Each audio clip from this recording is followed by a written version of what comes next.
Are we good?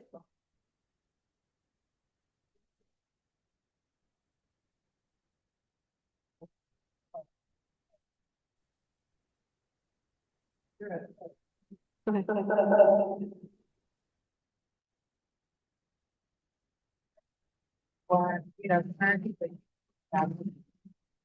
open, over the board meeting or, we will have that, at budget. President Inyana, it's difficult to hear you.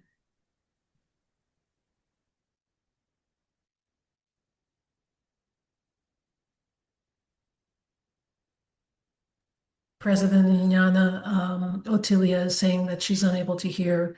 You were very broken up. We will be, we not have established a forum for that, and we'll be waiting till 5:15 to open up the regularly scheduled meeting for August 26th.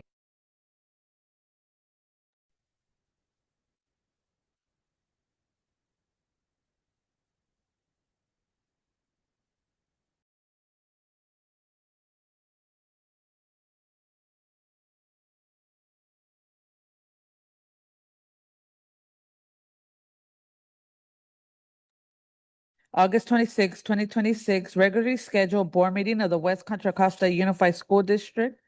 This meeting is called to order at 5:23 p.m.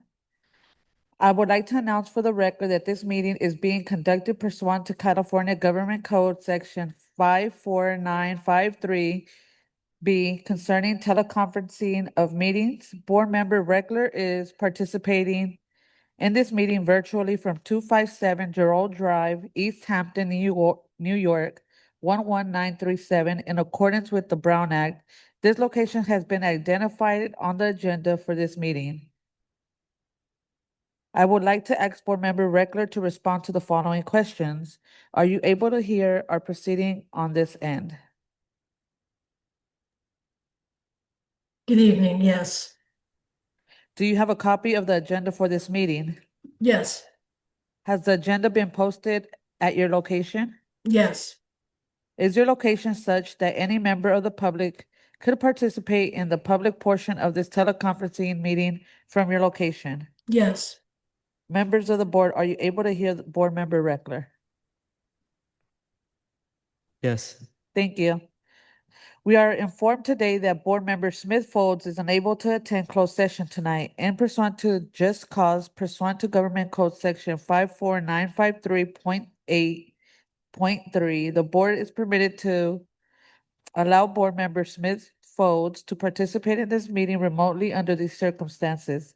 This is despite the matter of remote attendance not being on the published agenda. Emergency circumstances. Finally, there is one last statutory requirement in this relationship to just cause remote attendance. Before any votes on action items this evening, Board Member Smith Folds must identify if there are any individuals 18 years of age or older in the room when voting, and if so, the relationship of the person to the member. I will now proceed with our meeting agenda. Para acceder a la traducción en Zoom, haga clic en el icono de globo de la parte inferior de la pantalla. Si se encuentran en Dijon y necesitan audífonos para la traducción, pueden recogerlos en la esquina trasera del auditorio. The board is about to go into closed session. Before we do, we are here to listen to any public comment in closed session items. Individuals wishing to speak on closed session items listed. If you are here in the auditorium and you haven't done so already, please submit a WCCUSD public comment card, which you can find on the entryway table.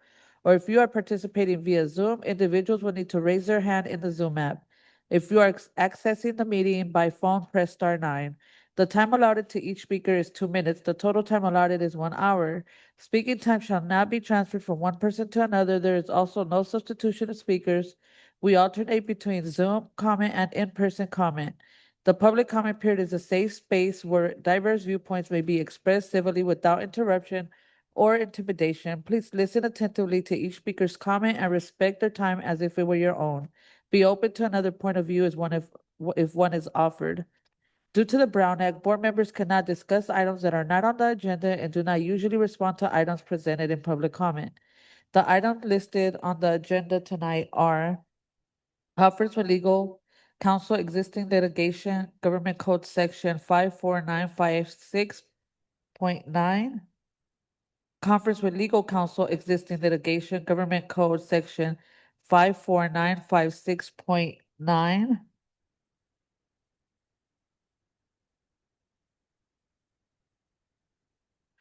Um, Three, conference with legal counsel, anticipated litigation for liability claims.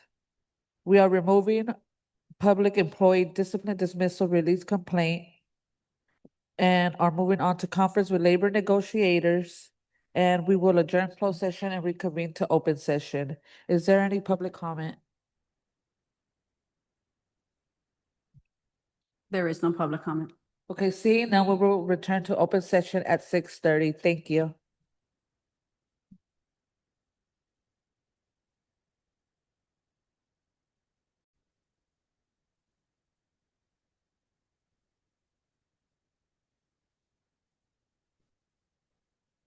Good afternoon and welcome to the open session of the August 26, 2026 regularly scheduled board meeting of the West Contra Costa Unified School District. I am calling open session to order at 6:47.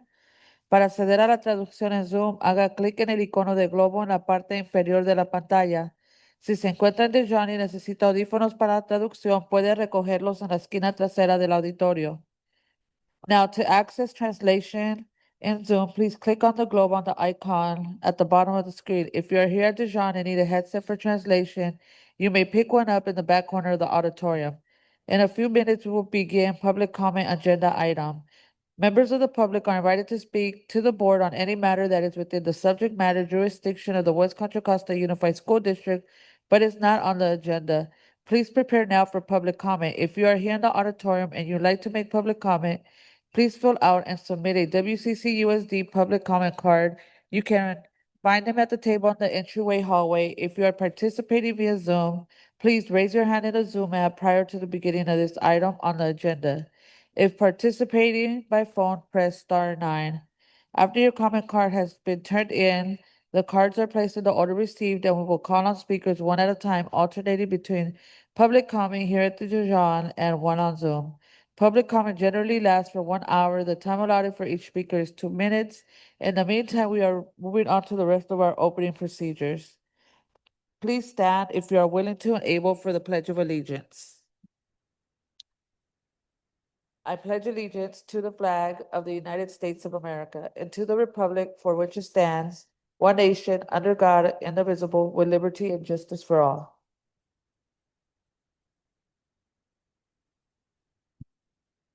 Item B3, Land, Labor, and Body Acknowledgement. We recognize that we are presently on the lands of the Chochenyo, Muwekma, Karkin, Ohlone peoples and acknowledge them as the first inhabitants of the land we currently occupy. Land, Labor, and Body Acknowledgement. I acknowledge that the burden of environmental exploitation and systematic injustice falls upon the labor of Black and brown bodies in the building of this country and its institutions. I remember that Black and brown bodies were born and died working this land against their will for generations. I also acknowledge the continued contribution of the labor of survivors over the centuries to today, of all immigrant labor, including voluntary, involuntary, forced, and undocumented peoples, in the building of what we refer to as the United States. Dr. Rochelle Rogers Ard. West Contra Costa Unified District's Board Anti-Racism Statement. The governing board is committed to the work of anti-racism in the conscious and active effort to identify, challenge, correct racial inequities in the system and institutions within our schools and community. Racism, explicit, implicit, stands in direct conflict with the fundamental principles of district education. To carry the district education into the future, we recognize that we must constantly renew and reflect on the roots of racism and develop new ideas to meet the times. Unjust ideas and policies and racial inequities they produce have shaped us, our schools, and society. The board strives to uncover unconscious biases and practice anti-racism individuals and as board members.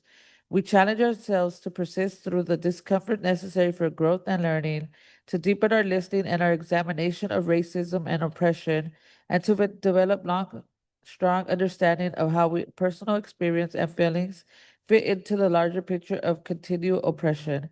Each member of our governing board, individually and collectively, is responsible for creating and nurturing an anti-racist learning environment where each student, staff member, and community partner is a respected and valued member of the district community. The governing board is uniquely positioned in its responsibility to identify, dismantle racist ideas and equitable policies in ourselves and across the district. Therefore, we commit to supporting anti-racist policies, programs, and practices for our children's education and well-being, while building strong and inclusive school communities. The board commits to holding each board member accountable towards the goals and moving the work of anti-racism forward. We also commit to holding the West Contra Costa Unified School District staff, students, and community to living these standards of anti-racism in our schools. Board approved March 20th, 2024. Roll call. Superintendent, would you please, uh, roll call? Yes. Trustee Reckler, Good evening from New York. Trustee Smith Folds, Good evening, everyone. Present. Trustee Hernandez, Present. Clerk Gonzalez Halay, Good evening, President. and Board President Iñana. Buenas noches a todos presentes. Now we'll move on to reports to ratification of closed sessions. Superintendent, is there anything you report out? Yes, regarding agenda item A21, the board took action to approve the special education settlement agreement in the OAH case number 202-604-1105. The vote was unanimous. Regarding agenda item A24, the board took action to reject claim number 671870 related to an alleged personal injury. The vote was unanimous. That concludes the report. Thank you, Superintendent. We'll now move on to agenda review and adoption. Does the board have anything that they would like to adjust on the agenda?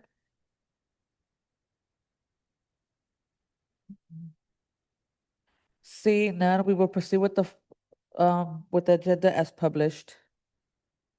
WCCUSD public comment. Members of the public are invited to speak to the board on any matter within the subject matter jurisdiction of the West Contra Costa Unified School District, but not on tonight's agenda. Please, public comment will last approximately 1 hour. The time allotted to each speaker is 2 minutes. Should additional speakers remain at the conclusion of 1 hour, public comment may be extended. The time allotted per speaker after the first hour is generally 1 minute. Individuals wishing to speak, please submit a WCCUSD public comment card, or if participating via Zoom, individuals will need to raise their hand in a Zoom app prior to the beginning of this item on the agenda. If you are calling by phone, press *9. Speaking time should not be transferred from one person to another. There is also no substitution of speakers. Speakers can also make public comment again for each discussion and action item on the agenda after staff presentations. The public will have 10 minutes per item and 1 minute per speaker. The same protocols recited above apply. The public comment period is a safe space where diverse viewpoints may be expressed in a civil manner without interruption or intimidation. Please listen attentively to each speaker's comment and respect the time at the podium as if it were your own. Be open to different points of view and what is offered. Due to the Brown Act, board members cannot discuss items that are not on the agenda and do not usually respond to items presented in public comment. Is there any public comment? Yes. Mark Herringer, please come to the podium.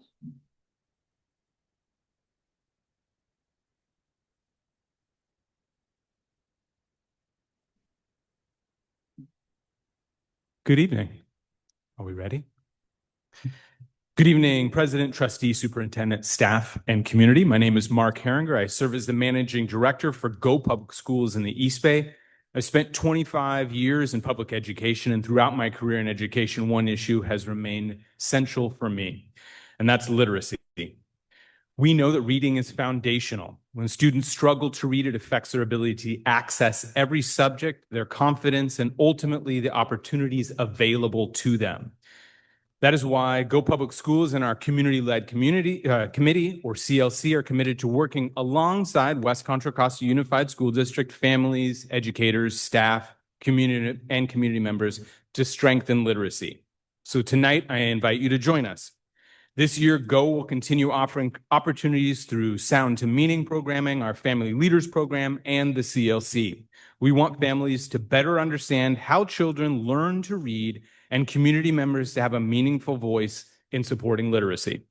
But partnership also requires accountability. West Contra Costa Unified School District's own Reading Difficulty Screener implementation plan makes specific commitments. Every K through second grade student is to be assessed 3 times each year at the beginning, middle, and at the end of the year. And after each testing window, families are to receive their child's individual results within 4 weeks, including next steps, literacy resources, and opportunities to follow up with teachers. And importantly, the district committed to publicly sharing aggregate district-wide results within 4 weeks of each testing window through board updates and public reports.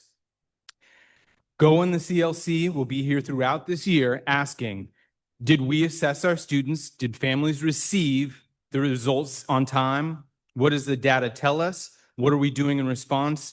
And are students making progress? We expect the superintendent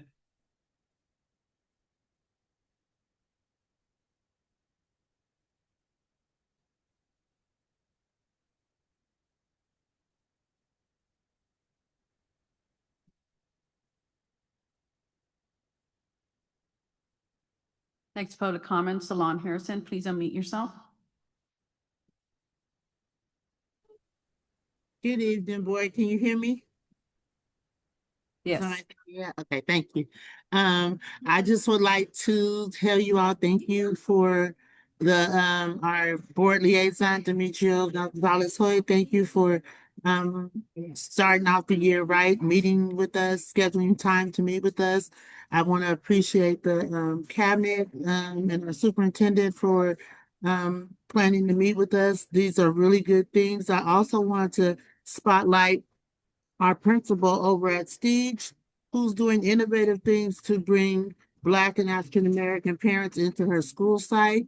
So I feel that this is going to be a very productive year if we continue to intentionally include our Black and African American students and our parents. I'm complete. Thank you.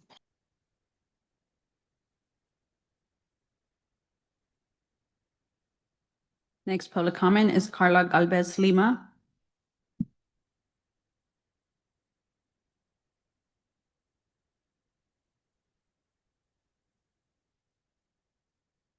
Good evening, President, trustees, superintendent, staff, and community. My name is Carla Galvez, and I am a parent and member of Go Public Schools Community-Led Committee on Literacy, or CLC. For the past 2 years, our CLC, made up of WCCUSD parents, educators, and community members, has worked to understand our students' literacy needs and advocate for strong, equitable reading instruction. Last year, we worked directly with WCCUSD as the district implemented its reading difficulties risk screener plan. We asked questions, provided feedback, and brought family and community perspectives into the process. We appreciate this partnership is reflected in the plan. As implementation continues, we want to strengthen that partnership.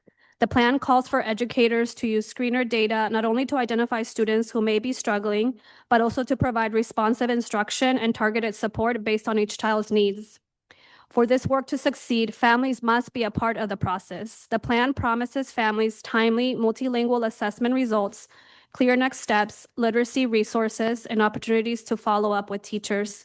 We want to help WCCUSD strengthen that communication loop from the district to schools and teachers and ultimately to parents and families.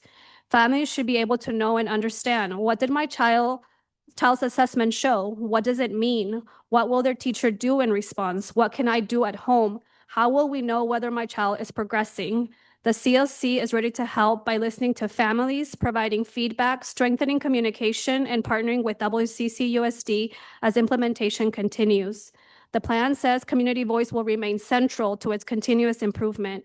We are here because we want to make that commitment a reality and ensure every family is informed and an empowered partner in helping every WCCUSD child become a stronger reader. Thank you.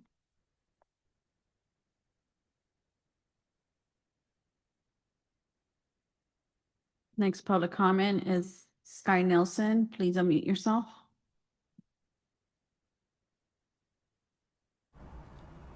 Hello, can you hear me? Yes. Hi, this is Sky Nelson, parent and no longer a teacher, but I'm still very passionate about the work we're doing together in the district and a parent of a senior at El Cerrito High School. So I want to assure you that we're still working on the issues with the state funding, many schools in the state being affected by staffing investments from private companies. And the update right now is that we have a letter for the Senate, who's considering, the budget office is considering this letter to add language that restricts contracts from being exclusive in the form of time waiting periods for staff to be able to transition to the district, and also fees in that transition. I know WCC is doing a lot of work with some new agencies to have better processes that are better for the school, and I appreciate that. I want to remind you this is a statewide issue. It's not just our district that's dealing with investments. And the issue is not at all special ed, and it's not at all our students or our teachers. It's the financial system and how it operates to make money off of our needs and our students' needs. So that's the effort that we're making, and I think we can all come together on the need to make sure our financial system supports us, our community, and our students. So please consider signing on. I know some of you already have, but as a board, it would be nice to have the whole board support this letter for a budget trailer bill in this year or coming season. Thank you very much. Have a good day.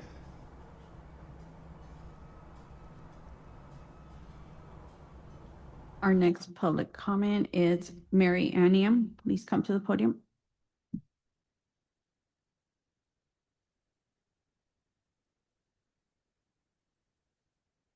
I have a lot of shout outs tonight.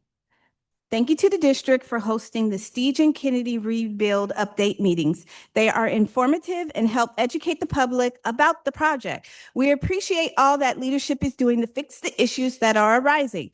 We can't wait to walk those new hallways. Thank you to the IT department. We have started receiving our fobs. Today was the first day I could use my computer off-site. Much appreciation to providing us with this tool so we can do our job duties. Again, the tech that comes to Cameron is very patient with working with me. Thank you. Thank you to leadership for looking into the clerks at Cameron. Dedicated staff volunteered on the weekend before school to register all the SPED students for school so they can start the first day just like all their gen ed peers. I'm very proud to call them my colleagues, and they were dedicated to stay late into the night to do that. Thank you to leadership who's looking into our transportation concerns. Our children are the most precious packages ever transported, and we must make sure that the safety guidelines are implemented because safety is our first priority. Thank you to the safety team for continually helping the students and staff. You came out and you answered all of Cameron's questions. I had quite a few, but the staff member that was sent, he was very patient. He did a walkthrough around the campus, and all the staff at Cameron were very excited to see that someone was there. This is my 21st speech. I will continue advocating for our students in this district. I want to say I'm very happy about the progress that we've made so far, because it's been a year since I've been coming, and I'm very grateful to everyone who's been listening to the concerns, looking into it.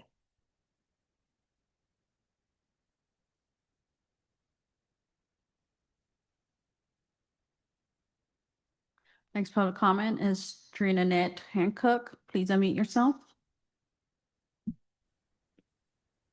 Good evening, all. Can you hear me? Yes. Okay, I was hoping that my computer or my video would be on, but we're going to keep going. Thank you for your service to all of our West Contra Costa Unified Schools, district students, families, and communities. Again, my name is Triana Hancock. Our daughter is Melody Thomas. She's a first grader at Washington Elementary. Go Dolphins. As you guys know, I previously brought to the attention of the board our issues around racism, colorism, and our children being told that they by their principal that they don't have a right to protect themselves if they're hit by another student, if they're assaulted with umbrellas, if their body is violated, even if it's potentially life-threatening. The staff ignores, disregards, and walks past our hurt children and crying children and wounded children while on the playgrounds, while our students observe the adults empathetically attending the students who look like them. Why has there been no intervention specific to the needs of our Black children thus far? Why has the school year started and there's nothing been done when there is an abundance of LCAP and title funding available in West Contra Costa Unified School District that has been allotted to address these issues? PTA funding is unreliable and is mandated to be inclusive, so it can't speak specifically to the needs of our Black children. During our summer session, we had the opportunity to work with a Dr. Angie Barfield with Black Students of California United, a well-established now nonprofit in this space. But the PTA refused to fund this program. Ms. LaShante Smith stated during one of our meetings before the school year ended that there was possibly funds available for this area, and yet we have no boots on the ground, nobody to help. What is the holdup? Do we want to resolve the issue and be the change that we want to see, or perpetuate it? God bless you all. I am complete.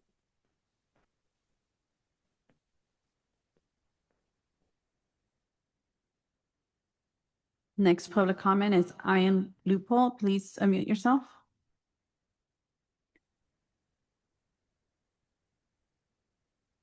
Good evening, everyone. Could you hear me?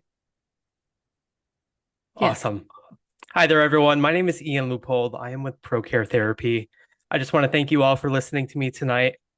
I'm speaking specifically on the 26-27 procurement contract ratification. I want it to be known that ProCare has partnered with West Contra since 2021. As of the end of this past school year, we've had 75 paraprofessionals that have finished the year in classrooms with your district. Many of those have worked one-to-one with the same child all day, every day, and have built tremendous rapport with their assigned students. A one-to-one aide learns how a child communicates when words don't work. They trust and take a year to build, and it could always take one day to lose. Those same students came back to school this month. The savings number in front of you is not accurate. Your packet says $590,000. That was calculated against a rate that was this past school year's rate. However, ProCare in February had presented a rate for this school year that was significantly lower, and that does not appear to be in the materials tonight.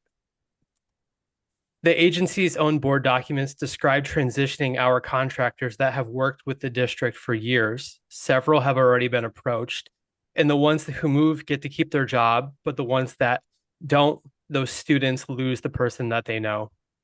Either way, the district is not gaining one new person. You're having to pay more for the same workforce onto a different invoice. We're not here to protect our contract. In fact, ProCare's updated contract proposal holds no exclusivity, no buyout fees, no cap on contractors transitioning to direct hires. In fact, our shared goal with you as a district is to minimize the district's reliance on contract providers. We ask that the board holds this decision and looks at what ProCare offers. And regardless of what agency you go with, we wish you the best 26-27 school year. Thank you.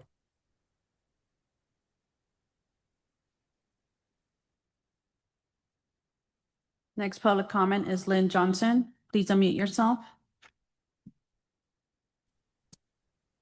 Good evening to everyone, the trustees and the board. My name is Lynn Johnson. I am an alumni parent of the West Contra Costa Unified School District. I'm also a parent advocate and a member of the CBLC. Tonight, I came to just stand in the gap for APAC, our African American Parent Advisory Council, in stating the importance of it and how it is needed for our Black children on every campus in the West Contra Costa Unified School District. APAC is more than another parent group. It creates a place where Black families can participate meaningfully in decisions that affect our children every day. And as a parent of children who has matriculated through the district, I understand that not only does representation matters, but access also matters. And parents should not have to wait until there's a discipline issue, an academic concern, or racial incident, or a crisis before they know who to call and where their voices can be heard. APAC creates a consistent relationship between families and schools before something goes wrong. It also gives parents a place to ask important questions. How are our Black students performing academically? Who's being referred for advanced courses or special programs? Who's being suspended or disciplined or chronically absent from campus? The importance of APAC allows our Black students to feel safe, and um, it actually does not create division. It closes the distance between families and administrators. It closes the distance between policy and lived experience. It's important that we have this functioning body on every campus in the West Contra Costa Unified School District, so that our Black children can feel safe, heard, seen, and academically successful. Thank you. I'm complete. That concludes public comment. Thank you to everyone who gave public comment tonight. We'll now move on to our next item, approval of minutes for the July 15, 2026 and July 28, 2026 board retreat.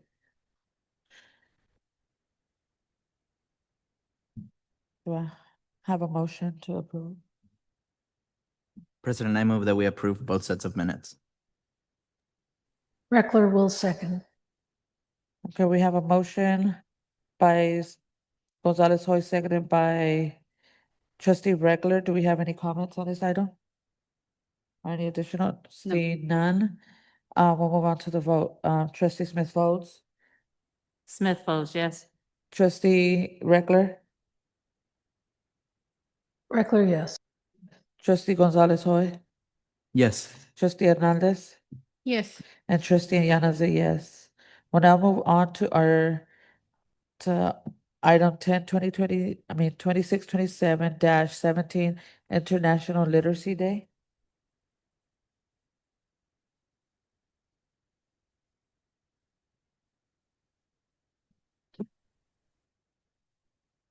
Thank you very much.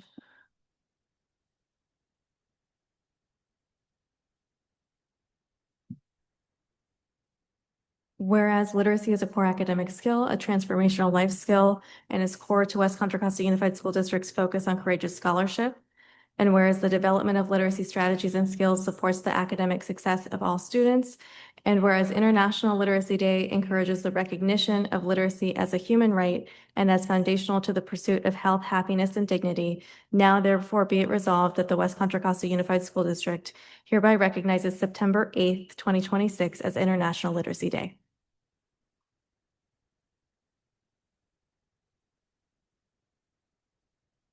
Do we have a motion to approve?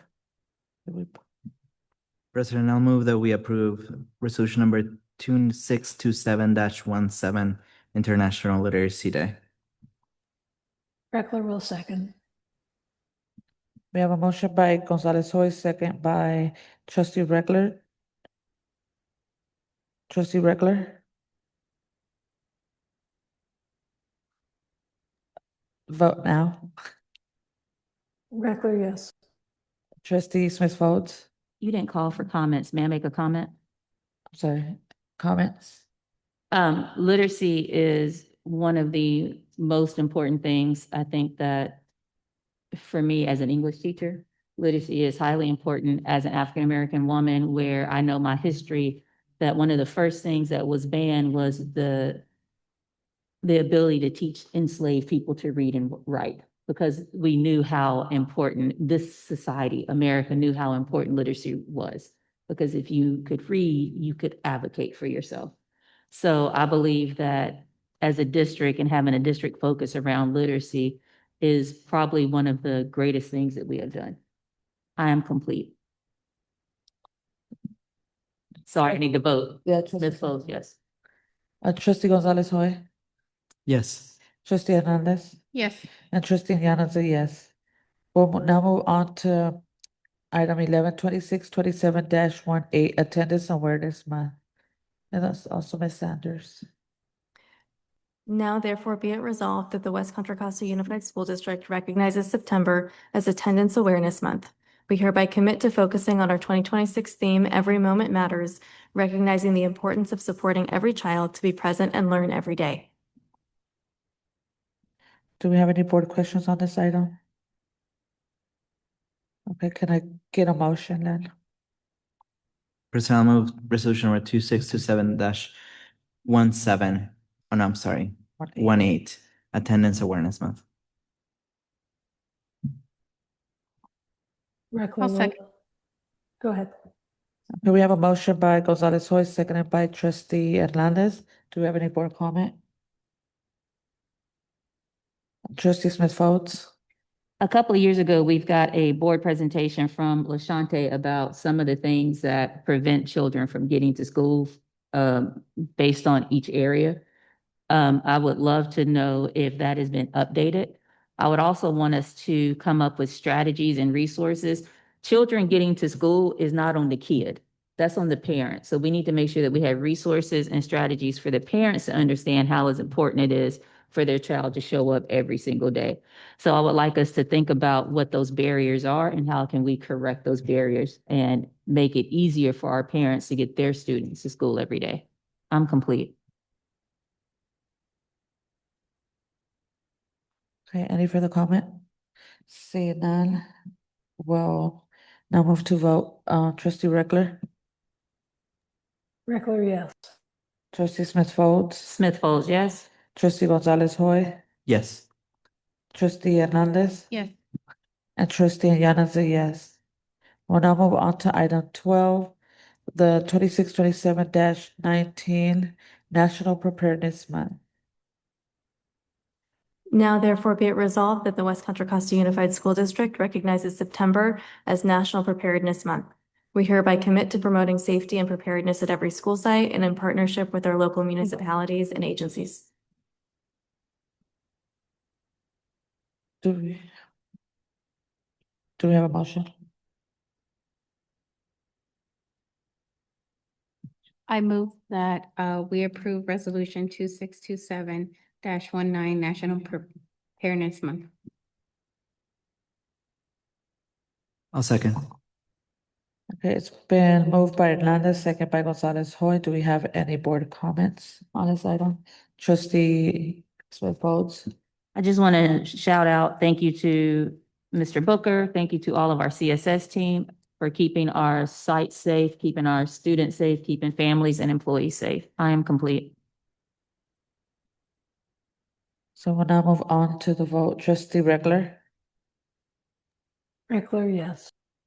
trustee Smith Folds, I also want to thank principals who don't have a CSS. Smith Folds, yes. trustee Gonzalez Hoy, Yes. trustee Hernandez, Yes. and trustee Yana is a yes. We'll now move on to item 13, 2627-220 Labor Day. Now therefore be it resolved that the West Contra Costa Unified School District recognizes September 7th, 2026 as Labor Day and encourages all students and teachers to learn about the importance of this commemorative observance and the movement behind it. Can I get a motion? I move that we approve resolution 2627-20 Labor Day. Second. We have a motion by Hernandez, second by Gonzalez Hoy. We'll now move on to board comments. If any comments? Okay, seeing none, move on to the vote. Trustee Reckler, Reckler, yes. trustee Smith Folds, Smith Folds, yes. trustee Gonzalez Hoy, Yes. trustee Hernandez, Yes. and trustee Yana is a yes. Moving on to item 14, 2627-21 Proposition 3. Now therefore be it resolved that the Board of Education of the West Contra Costa Unified School District endorses California Proposition 3 and recommends its approval by voters at the November 3rd, 2026 statewide general election. And be it further resolved that the board reaffirms its support for stable, adequate, and accountable funding for California's public school. And be it further resolved that the board urges California voters to vote yes on Proposition 3. Thank you for that. Can I get a motion? I move that we approve resolution 2627-21, proposition 3. Second. Motion has been moved by Hernandez, second by Gonzalez Hoy. Do we have any board comments on this item? Trustee Reckler? Thank you. Yes, I would like to restate what the resolution said, which is to vote yes on Prop 3. If it fails, it is possible that school districts lose between 5 and 15 billion with the B dollars. None of us can afford that. And so I highly encourage everybody to vote yes this November on 3. Yes on 3, yes on V. Thank you. Thank you for that. Any additional board comment? Trustee Gonzalez Hoy? Thank you. Yeah, and I agree with Trustee Reckler and the resolution. Thank you, staff, for putting it together.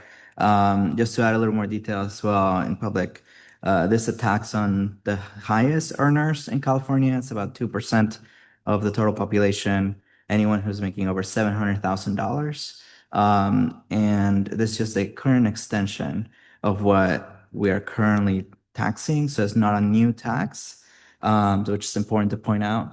Like Trustee Reckler mentioned, there's been different studies done that if we were to lose this funding in education for both K-12 and community colleges, potentially 1 to 2 educators out of every 6 would be laid off overnight, including administrators, which could just destroy our public schools. So I encourage everybody to please continue to support this, as we have done twice before, to extend the current tax bracket for its top 2%. Thank you.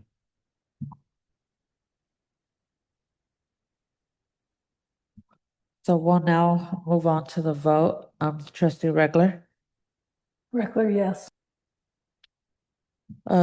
Trustee Gonzalez Hoy? Yes. Trustee Hernandez? Yes. Trustee Smith Fold is absent, and Trustee Anyana is a yes.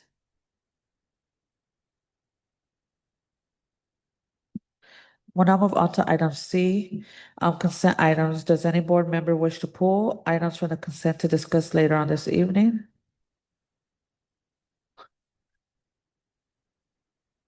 Okay, well, we will accept then the consent items as posted.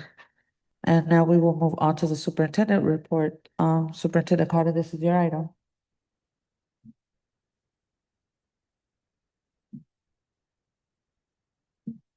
Thank you. I see it's getting pulled up right now.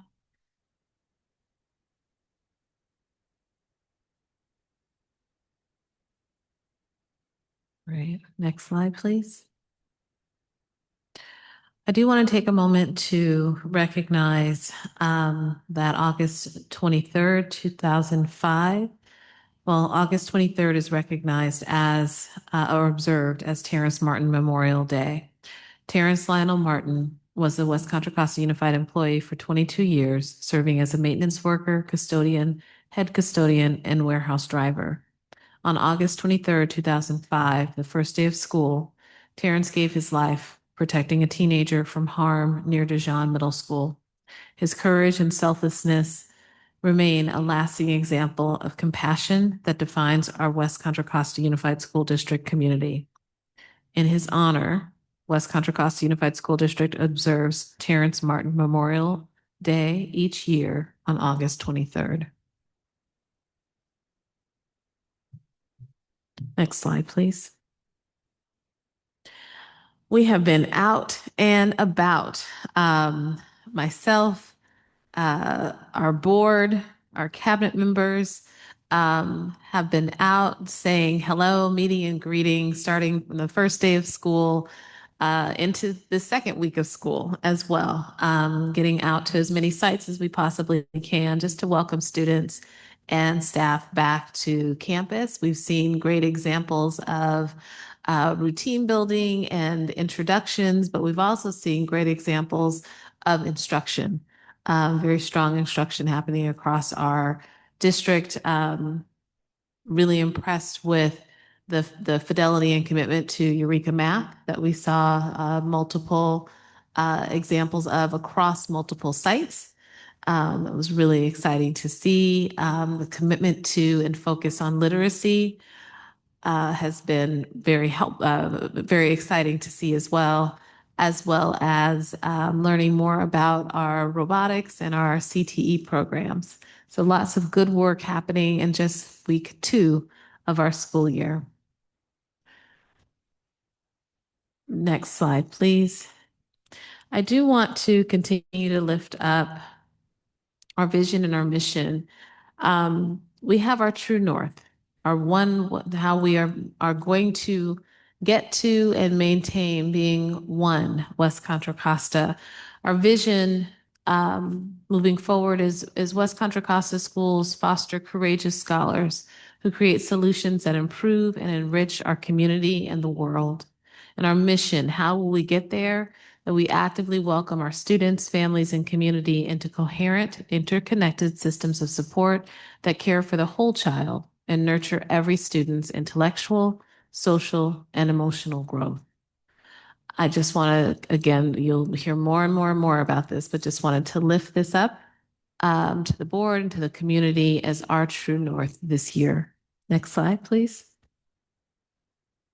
Again, we maintain our commitment to literacy. We know that literacy is the foundation of all learning. West Contra Costa remains committed to ensuring every student develops strong literacy skills from early foundational reading in elementary school through advanced literacy across all content areas in middle and high school. This commitment reflects our belief that literacy is not just an academic goal. It is a gateway to opportunity, critical thinking, and lifelong success. Next slide, please. We also maintain our commitment to anti-racism and our journey to becoming an anti-racist district. We continue that journey. We are not there yet, but we are committed to lifting up and developing a strong sense of belonging amongst all of our students and our staff and our community.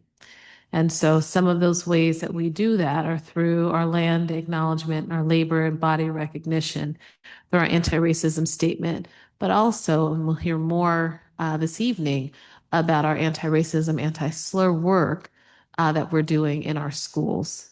And so just want to continue to lift that work up. Next slide. We do want to remind folks, school is back. So we need parents to submit your annual forms to make sure that your school has updated contact information. Make sure that you're downloading Parent Square to stay informed about events and notices and communicate directly with your teachers. Also, please complete the educational benefits form. That is very important in terms of helping us understand and provide funding for our Title I schools and other funding opportunities. So please complete the educational benefits form. Keep your eyes out for our parent advisory committees. Information is coming out soon about ways that that parents can be involved in their school community and in the district. And then finally, reminder to all staff and students, wear badges when visiting schools. Modeling our safety expectations for all students is very important. Next slide, please. Also want to remind you about back to school nights are coming up. Elementary, September 10th, middle school, September 17th, and high school, September 24th. I will be out and about visiting our back to school nights. I invite our board members to definitely join me and cabinet to join me as we check out all of the information that our sites are sharing right now. Next slide, please. We've had this slide previously, and I just want to continue to lift this up. Juniors, it is time now. So I know that have had some conversations with recent graduates and asked, how can the district, how can West Contra Costa best support you in being prepared for college and career? One big piece that came up from our students was, we just need to be prepared. Coming from a household where possibly no one else has gone to college, understanding that process of applying for colleges and making sure that our students are aware of what's coming, and also to talk to them about what to expect when they go, to eliminate some of the fear and hesitancy around leaving home or around stepping into something that they perceive may be challenging. Life is always going to be a challenge, and we encourage folks to step out. This is what being a courageous scholar is all about. We encourage juniors to get started on your college applications now, right now. Next slide. And also getting ready for pre-K and TK in kindergarten. Making sure that parents and community members that you're reading together every day, that you're having students practice writing their name, learning their letters and their alphabet, building independence with daily routines. That means that mom and dad or grandma or grandpa or auntie or uncle can't do everything for the little guys. You got to let them learn how to do things on their own, and then talk positively about school. Making sure that our youngest learners understand that school is a safe place. It is a place to learn and grow and to be their best selves. That is what's key. Next slide, please.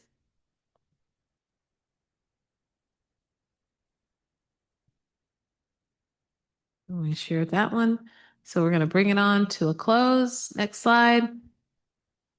Are there any questions from the board?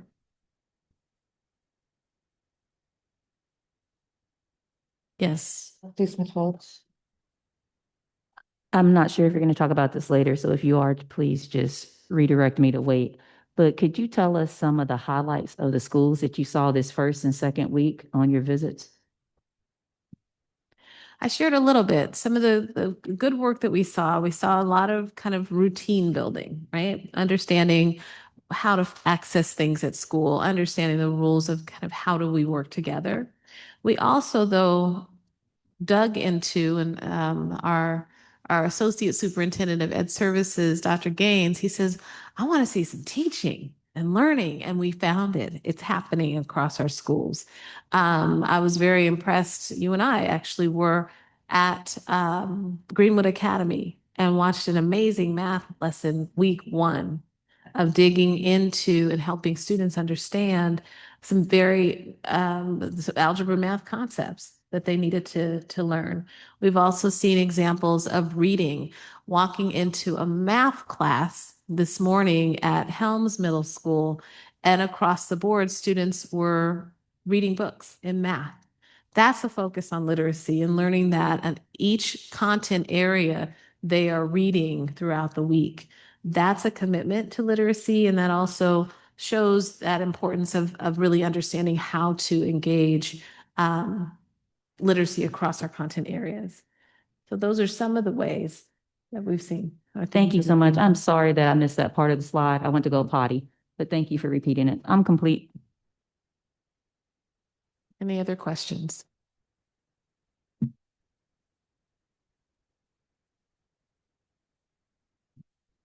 Well, thank you, Superintendent, for your presentation. I just want to reiterate and say thank you to all our sites for welcoming us this last week and this week. On our site visits, it's been really awesome to be out there and visiting with all the schools, seeing all the students engaged. Thank you very much to our sites, and we hope to be able to come through and visit many more. We'll now move on to our action items. First item would be Education Code 4425.3 variable term waivers.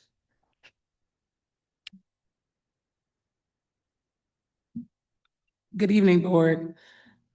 The variable term waivers allows the district either to grant applicants more time to complete their credential requirements or to provide district additional time to hire an appropriately credentialed individual.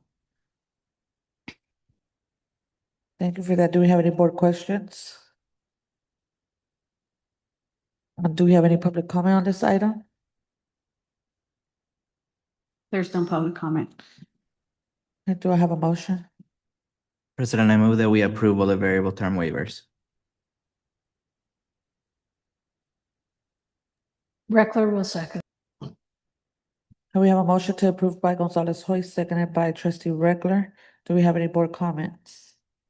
Seeing none, we'll move on to the vote. Trustee Reckler, Reckler, yes. trustee Smith Folds, Smith Folds, yes. trustee Gonzalez Hoy, Yes. trustee Hernandez, Yes. trustee Llanos, a yes.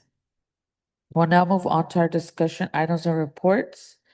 We have our first week of, do we have any public comment on this? No. Okay, we'll move on to our first week of school report. Just to get us started, while that is coming up, there have been questions that were asked about our staffing. We've had questions about enrollment. We've had questions about the new well, not new anymore, the year-old cell phone policy that's in place. This is an opportunity for our cabinet to share out and staff to share out where things are with our opening school. So next slide, please. Go back one, please. Yep, right there. So today we will be looking at beginning of year operational needs, what we're doing around attracting and retaining quality educators, update on our fiscal reductions, a focus on whole community support for the whole child, cell phone policy implementation, and then upcoming district events. Next slide. So I will pass this to, actually, we just talked about this. We're really focusing, and I'm going to let Liz go ahead and pick up this slide, and I'll let the cabinet go from here. Absolutely. Thank you very much, Superintendent Cotton. As Superintendent Cotton lifted up in her superintendent's message, we are moving forward with our True North this year, that we are one WCC, and that WCC standing for the 3 parts of our True North: welcoming schools, courageous scholarship, and connected systems of support. And you will hear throughout this year that we're really focusing on making sure that all 3 aspects of our True North are tightly interwoven, that we are moving together as one team and one coherent system. And so that's part of why the updates that you will hear from us tonight, as we present about different aspects of opening schools, we are presenting as a whole team. Opening schools is a team effort, and it's taken lots of teamwork across our departments and divisions to make sure that we were able to successfully have a good opening of schools. Next slide. I'll pass it to Jeff Carter to talk a little bit about some of the operational efforts as part of the beginning of the year. Thank you. So start of school, we've been out to all the sites, walked around, toured, and heard discussions from staff and principals alike. We've done a lot of maintenance and operations, as well as multiple departments coming together to ensure a smooth start to the school year. At Richmond High, we did some maintenance and operation in the auxiliary gym. At Shannon Elementary, the new kitchen is officially operational. At Food Services, we hosted an all-day PD event for a welcome back event for the food service staff. And they were able to do some training and they're anticipating the reopening of the central kitchen later this year. IT addressed a lot of the Power School and Parent Square syncing issues, as well as updating the email list for the new school year. And communications provided edit access to all principals for the start of this school year as well. So all around, many areas of items needing to be updated and in place for the start of school were able to come together last week. Next slide. And I will pass this over to Dr. Greenwood. So Human Resources has been working diligently to fill positions. We've had 21.6 remaining vacant positions, and this is a good reduction for 42% in vacancies from last school year. So we have 11 remaining for SPED, which are very hard positions to fill, but we're still working with looking for those positions to fill. We also are trying to work closely and collaboratively with educational services to figure out how to support our staff and students with retention strategies. So our next steps, we held in-person sessions today for classified staff, and we'll be holding another session tomorrow so they can test in person. And special education and human resources are working to audit our paraprofessional allocations so that they can be more accurate. Next slide. So I'll pass it back to Jeff. Thank you. So the business services team has been working hard to close the books for 25-26 school year. We'll be finalizing that up this week and then presenting the unaudited actuals in the first September meeting at the board agenda. We, in early preliminary results, have met our 10% reduction in force in positions that were closed for the start of this school year, 26-27. And we will continue to monitor the fiscal solvency plan. Once we have August's payroll processed this month, we'll have a better look at the salaries that have been paid out and the encumbrances for the remainder of the year in order to see the trends of where those salaries are going. The first update on the budget will be at first interim in December. That's as of August 31st data. So we're still working and looking into the expenditures, and we're continuing to monitor that each payroll cycle. And then the district will continue monitoring contract expenditure reductions and trends as well, in line with the fiscal solvency plan to ensure that we're on pace and on track for what the board approved in the spring. Next slide. And I'll pass this over to Booker.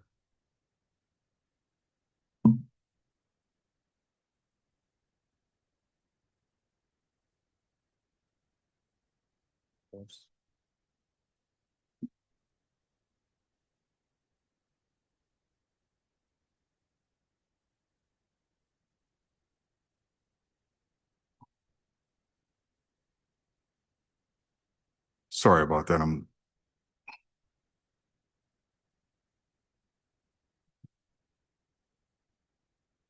Safety has achieved full staffing across secondary sites, established the single points of entry at the majority of our school sites, and assisted West County Mandarin with traffic flows.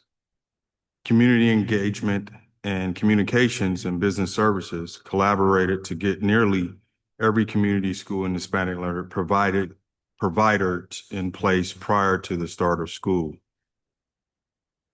Worked with the city of Richmond to have Stige use Booker T. Anderson Center in place for the after-school program on day one.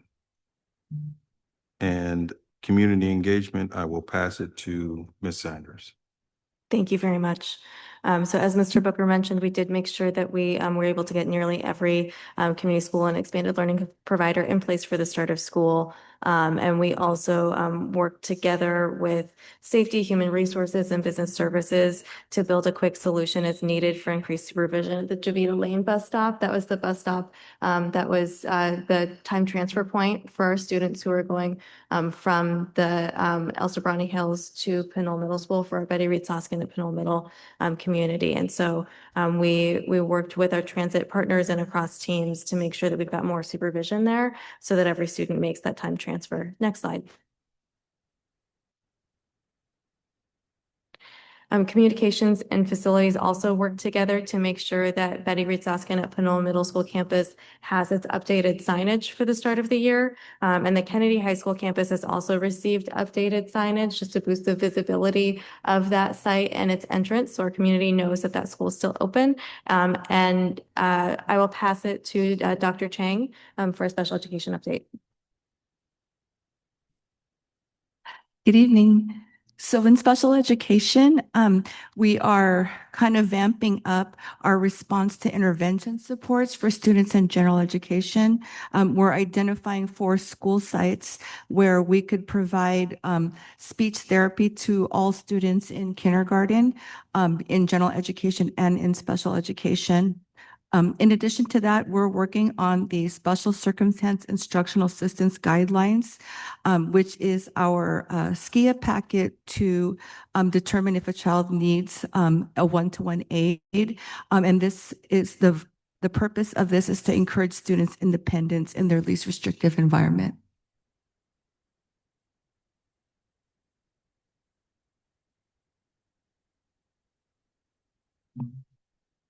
Good evening, everybody. So here's an update on our cell phone policy. We gave a survey to all of our schools. We had majority of the schools respond, and the results were good. We saw that most of our schools are implementing a strong and common expectation for student cell phone use at their sites.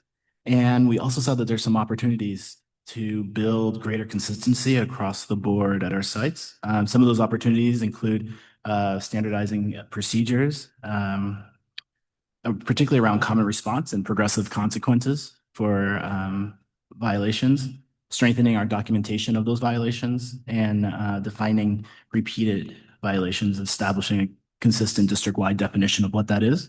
You can see the results of a couple of results from that survey. And as you look at that, what you'll notice is that majority of our schools have consistent implementation, but there is an opportunity for us to tighten up a little bit and to make this policy very strong and lived across the board.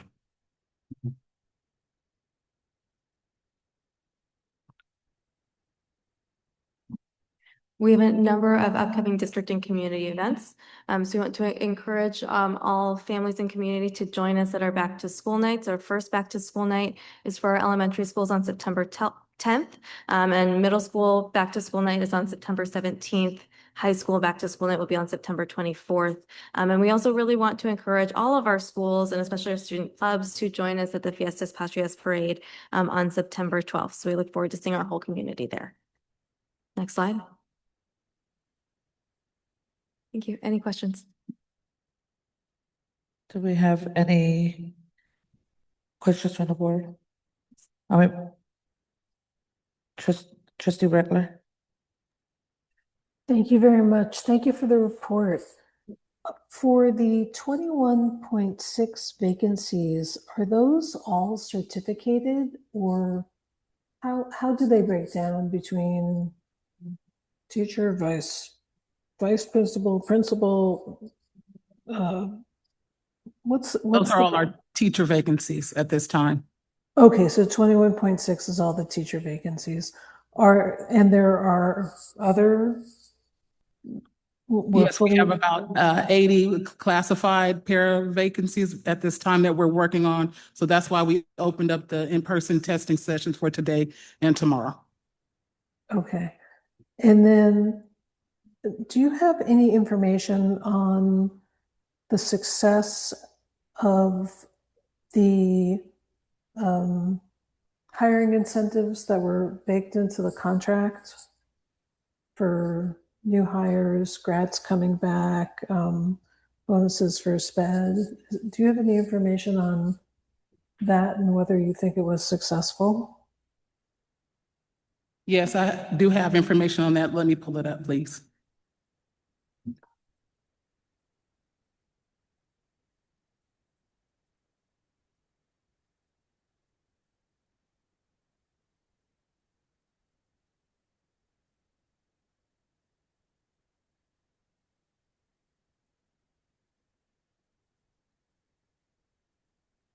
For our recruitment incentives, we hired a total of 7 received the stipends, 1 for SPED and 1 for being graduate or alumni of the district. So 7 total, 1 for SPED and 1 for alumni, 6 for alumni, excuse me.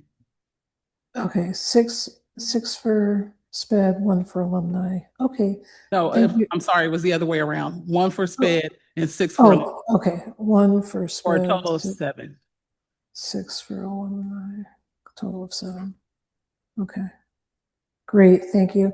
And then on the cell phone policy, thank you. I'm glad to see some information. And as I told the team in my agenda review, I'm reading The Anxious Generation, which I know came out a couple of years ago, but I just never was able to get through it. But I'm reading it now, and I think this year and we can discuss it more, but I think that it's really important to get some really good policies and procedures down, because this book is very sobering about electronics, phones, social media, and kids, especially girls. And so, we can't solve it alone, but we do have a part to play and to hold a high standard to keep kids off cell phones. I think is really important. So thank you. That's all I have. I'm complete. Trustee Hernandez. In regards to the cell phone policy survey, I know that you mentioned that 19 of our 56 schools participated in this survey. Do we know why 37 of our schools didn't participate? Did we follow up with them? Because that's 34% of our schools participating in the survey. Yeah, we had 34 schools participate in the survey. So 34, not 19. Sorry, what was that? 34 schools, not 19 schools. Oh, the 19 were the ones that reported consistently or reported back that they consistently were had a policy. Okay, so what's being presented is confusing, where I was confused. We had 34 schools respond to the survey. What was found is that 19 of those 34 schools have reported consistent implementation of the cell phone policy. Okay, so for the other schools that did not report back, do we follow up with the school sites to see why didn't we get all of our schools? Because this implementation is within all of our districts' schools, correct? That's correct. And yes, we will continue. This was a survey that we initiated last week. So we will continue to gather information, but did want to share some initial findings that we were able to kind of pull from the data that we were able to collect so far. Okay, and then in regards to the Fiestas Patrias, Superintendent Cotton, do we know if as a district we are going to be tabling at the final event just for purpose of, this is a great opportunity to put out information in regards to our schools and even about the vacancies that we have in the district. So recruiting our own, right, into these certified classified positions. I think it'll be a great opportunity for the district to go out there and put out information and recruiting for our students, bringing them back into the district of what all of our schools are doing. Yes, we are planning to do that. I want to be sure that there is an opportunity for tabling. I know that the focus is around the parade itself, but we definitely can do tabling. We've done tabling at other community events and we'll continue doing that throughout the year. Yes, so I'll go ahead and email you Juan Munoz contact information, who is in charge of the final event towards the end of the parade. So you guys can get in contact with him if you guys would like to.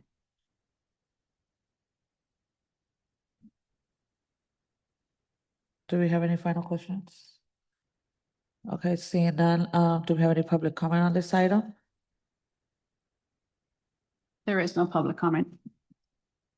Okay, do we have any board comments? Trustee Gonzalez Hoy. Thank you. Thank you for the presentation. I love the first few weeks of school because I've been able to go see some schools with the superintendent and my colleagues and some on my own. And you just see the care that our staff puts into preparing for our students. I saw principals working on the weekends, moving furniture.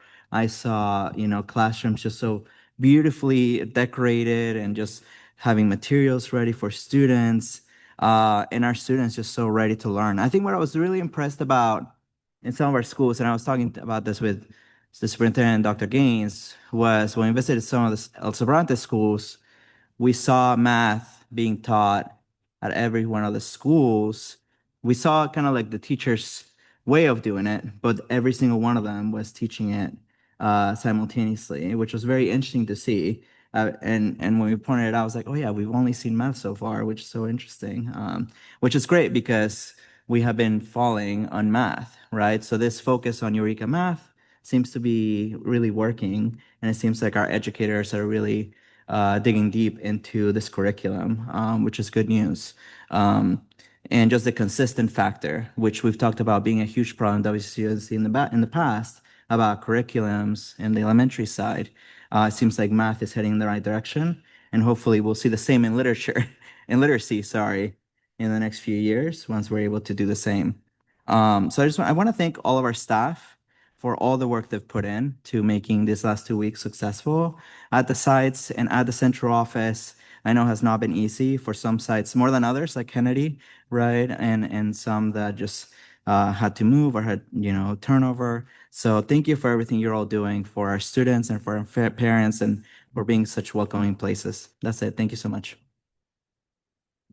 All right, thank you. Any further comments on this item? Okay. I just wanted to, again, thank you for that. I do want to say thank you first to the board for your interest and engagement in walking our sites and visiting classrooms to kind of see the work that's happening firsthand, see what governance looks like in a first grade classroom or a fifth grade classroom or a 12th grade or ninth grade law classroom. I do appreciate your support and your interest in what's happening in our classrooms. I also want to just a huge, huge thank you to my entire cabinet. We've got a whole new group of folks that are here, some returning, some new. And I feel like every time you have a new team member, you have a new team. And I think I have an awesome team. We have an awesome team. And so I just appreciate each of you tirelessly working leading up to dealing with the issues around Kennedy High School, but also getting schools ready for our students. And just thank you for all of your interest leading up to and through these first week and a half. And just thank you to all of our teachers, all of our paraprofessionals, all of our security, all of our custodial, all of our IT, all just nutrition services, everyone for really stepping up. Our AV team and electronics as well for really stepping up and just being there, all in support of our students. And that is why we are all here. So just thank you, huge thank you to everyone in this space. Thanks. All right, thank you for that. So now we'll close out the item and we'll move on to item 2, the continuing the focus on safe, equitable, and supportive schools, anti-slur initiative, and district-wide discipline framework. Thank you. And with that, our new executive director, LaShante Smith, is coming up to present on this item. Thank you. Good evening, President Inyana, Clerk Gonzalez-Hoy, and board members and superintendent. I am excited to be able to present to you an update on what we have been doing as a district around slurs. And I want to also reintroduce to you our district-wide discipline framework, which we reference as our discipline matrix.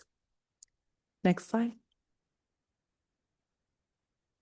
So we have a commitment, and it was outlined in our original school climate policy, that in West Contra Costa, we do use data-driven decision-making as part of our multi-tiered systems of support framework, which identifies 3 tiers of support for all of our students in the district. And our approach has always been to prioritize relationship, restorative practices, and healing-centered practices embedded in that 3-tiered model. We have remained committed to fostering safe, equitable, and supportive school environments. And our goal has always been to create emotionally safe school environments that reduce exclusionary discipline and emphasize teaching and learning for all of our students. With that, we want to make it very clear to all of our community members, families, and students that slurs and harmful language of any kind are not accepted at any of our sites across our school district. Next slide, please. So when we think about aligning our priorities, we want to, again, emphasize that all of our sites are safe spaces for all of our students. And we have actively been monitoring our student perceptions of belonging, caring adults on campus, and safety on all of our campuses. And our policies align with not only our board policies, but state and federal laws that require us to provide all students with access to education that is free from discrimination on the basis of real or perceived race, ethnicity, natural origin, religion, gender, sexual orientation, disability, or other protected characteristics. Next slide.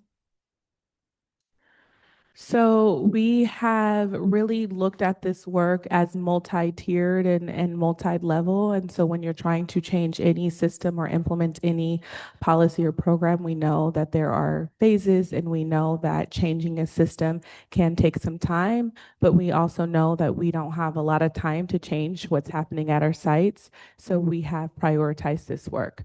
So in the area of policy and leadership, we created a working group last year that consisted of some of our site leaders, some community members, and we also had students. And we really wanted to just first identify what is happening on our campuses related to racialized harm and harmful language.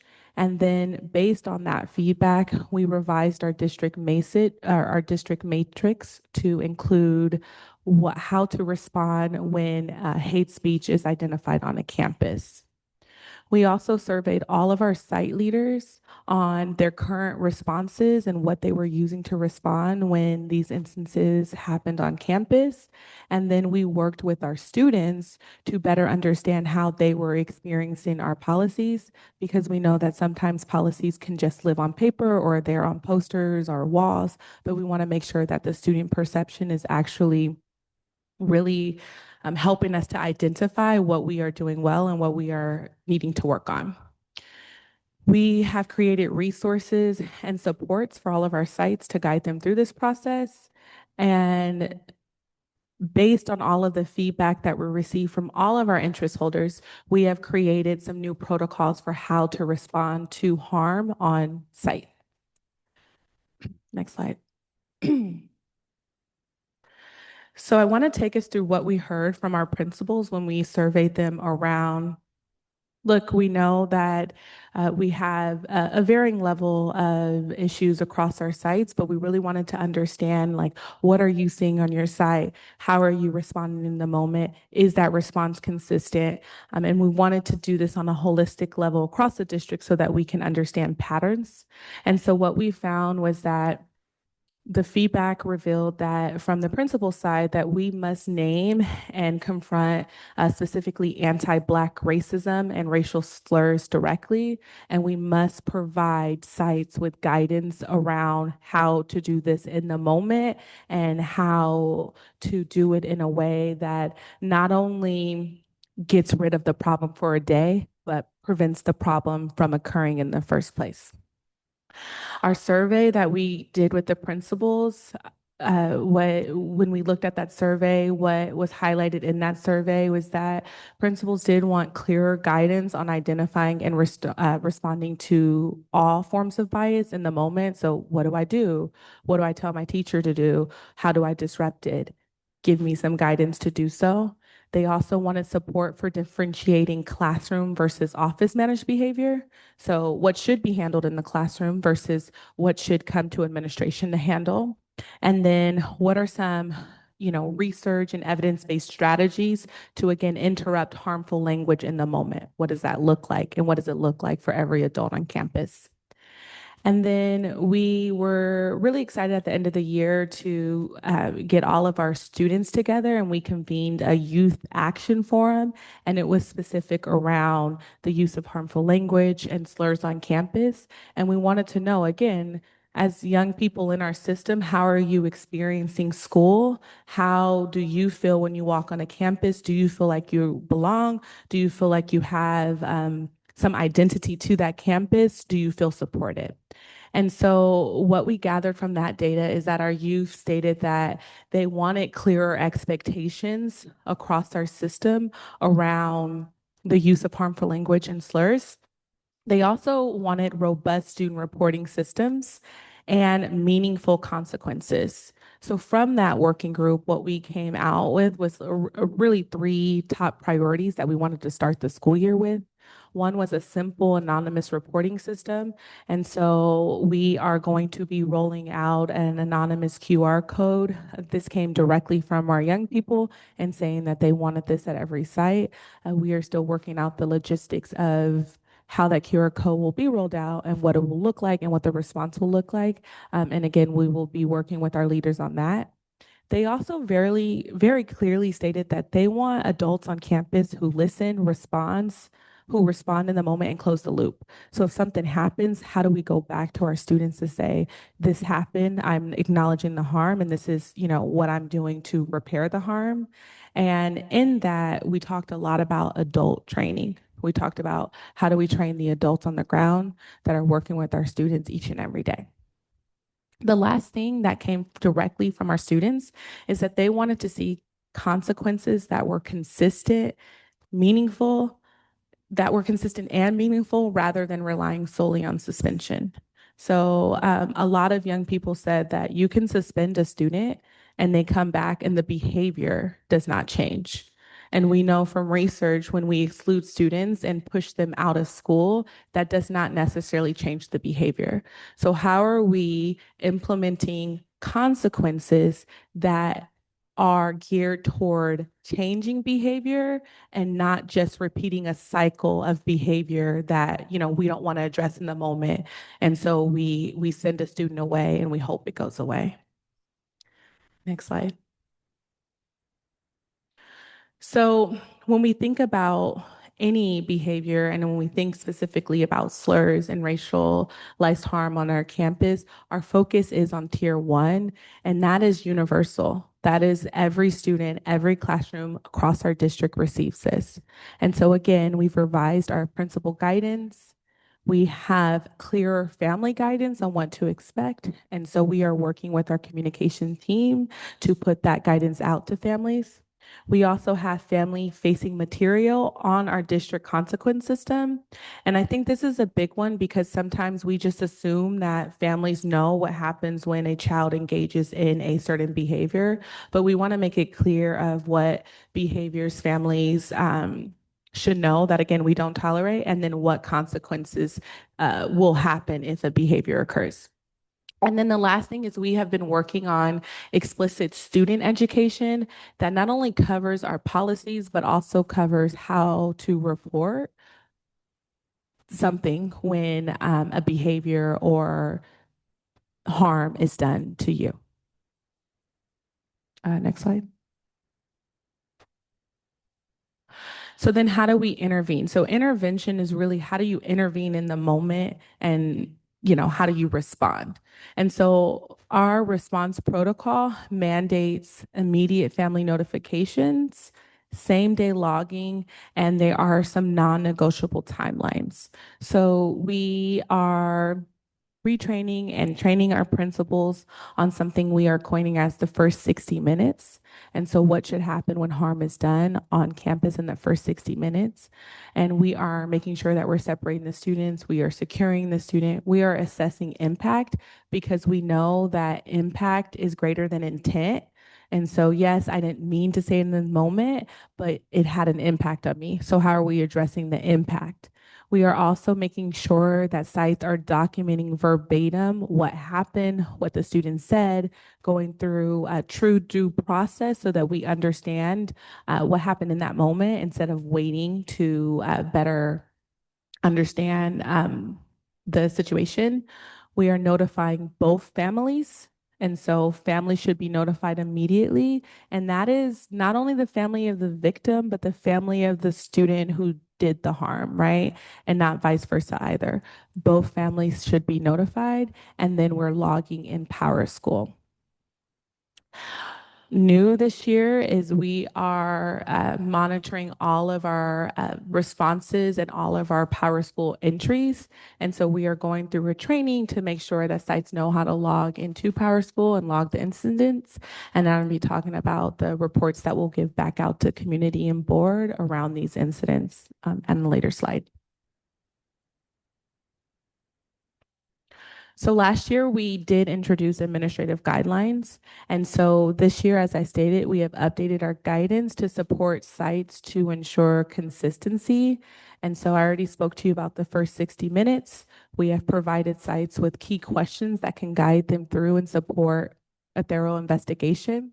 We've provided scripts now, so prepared scripts so that you know what to say in the moment, you know how to contact families, and you know how to be a disruptor, and then clear documentation procedures. So when these things happen, where you need to document the information so that we can better support data analysis and looking at trends.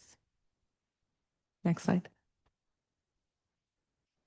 So from principal feedback and from feedbacks with different groups, we know that we have to be consistent. And consistent means we're following the same process. So whether your child attends school in Hercules or El Cerrito, you can expect the same process. And so you can expect the same response process, the same timelines, the same written documentation. And we know that every incident should move through a predictable sequence, and that should not come as a surprise to anyone. We also want to make sure that we do take into account some individualized judgment. And so when we're working with our kids and families, we know that it's important to think about age, developmental history, impact, and any other history that may be relevant. And we also know there's other legal standards that we need to follow related to students who have IEPs, 504s, and other legal procedures if we should get to that point. So we want to make sure that that's very clear too. Next slide. So on the left, you'll see it's just a snippet. I wanted to show like what our new guidance looks like, but we really created these guidelines with some core principles. And so again, it's always impact over intent. So impact has to be recognized as distinct from intent. So yes, I didn't mean to hurt you, but I did hurt you, right? I still impacted you. All of our responses have to have a level of accountability and repair. And so when we talk about restorative responses, that does not mean children do not receive consequences. It means that there's meaningful learning to be accountable and then to then engage in repair. And I want to make sure that I overemphasize that support is not determined by a tier level. So a harmed student is going to receive support whether we classify it as a level 1 or a level 3. Every harmed student should receive the same access to the level of support. Next slide, sorry. So I just wanted to restate and reintroduce that we do have a district adopted discipline matrix. And in that matrix, it defines actions and responses for all behavior. In alignment with our positive school climate resolution, our matrix provides restorative other means of correction before exclusion, and it is a leveled response. So level 1 is classroom managed, level 2 is administrator supported, and then level 3 is really major infractions or infractions that require a safety response. And the goal is always the lowest appropriate response that can repair the harm. And so that is emphasized throughout our matrix. Next slide. On the left side again is a snippet of what our matrix looks like. And I just want to, I kind of already said this, but it's progressive, it's structured, and it is in alignment with all education code requirements and required notifications for any major offenses on campus. I wanted to include a note on restorative practices because sometimes we can misinterpret what restorative practices is or what restorative practices are, and sometimes it can be confused with restorative justice alone. So when we think about restorative practices, it really focuses on voluntarily being accountable for your actions. It is meaningful in relationship to the repair process, and it's a robust process to really think about what a student needs to be safe. When we think about student supports, I want to say that harmed students should always receive supports, whether or not they want to participate in a restorative process. And restorative practices only work when there's consent and choice. So no student or family should ever be forced to sit in a restorative mediation or restorative meeting. It has to be something that both parties and both families are willing to engage in. Next slide. So this is just calibrating. So last school year, we spent a lot of time on training, data collection, developing some tools, and listening to our community. So every fall, we are committed to training our leaders to be in alignment with our guidelines so that we not only train our leaders, but that our community knows about these initiatives and that our community knows what to expect. Ongoing, we are training our leaders. We are practicing how to respond in the moment. We are practicing discipline scenarios. And then we are going to be launching our reporting and response supports and really looking at the impact that is having. And then quarterly, we're reviewing our incidents and our reporting data to determine what follow through do we need to do with sites. What does it look like in response to equity? Like, is there one group being more impacted than another? And then we want to look at our student feedback. And this is in alignment with a coherent district standard to preserve welcoming schools for all. Next slide. And so when we think about accountability, again, we're going to be doing quarterly climate audits and power school monitoring to ensure compliance across all of our school sites. And really, there's 4 questions. We want to know, where are these incidents happening? Is there a particular group being targeted? Is the discipline disproportionate by race, disability, or another identifying criteria? And then one of the most important things that we want to monitor is, are we meeting our response timelines? Are we documenting? Are we connecting back with families? Are we ensuring that everyone is supported from incidents that happen on our campuses? Next slide. So our next steps is, we started some principal training, but we will be doing in-depth principal training on our response protocols, along with Power School training and a rollout of our anonymous reporting system. We will be doing student education on every campus. So my team has already created videos that we are going to be launching at our sites so that every classroom, every campus gets the information so that it's very clear across our system. We have a family guide and some community-facing materials that are going to be sent out to our community, again, so that all of us are supporting our students' development. And we know that our community is very diverse, and so we want to make sure that everyone has the information and everyone knows what we are doing. We are going to be adding some more resources for student education. So after harm is done, what can I use in the moment for student education? We're going to be collecting data on our or anonymous reporting system, and then we're going to reconvene our youth summit students who participated in that to discuss actions and impact. And so we're going to be doing that in September. And so again, it's not, sometimes we establish systems, but we don't look at the impact it's having on our students. And so we want to make sure that their feedback is taken into account.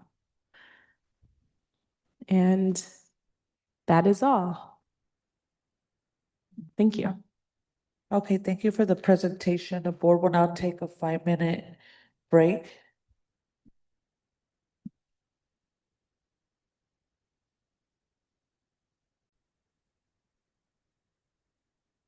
Thank you, everyone. We will now be resuming item 2, continuing the focus on safe, equitable, and supportive schools, anti-slur initiative, and district-wide discipline framework.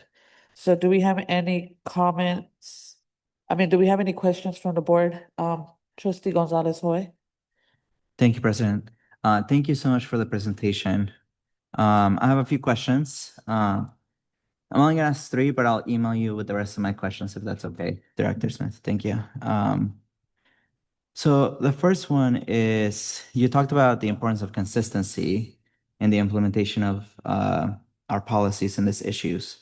How are we ensuring that responses to racial slurs are consistent from school to school and then from staff to staff, make sure that, teacher from one school is responding the same way as a teacher in another, or a principal is holding staff and student accountable the same way.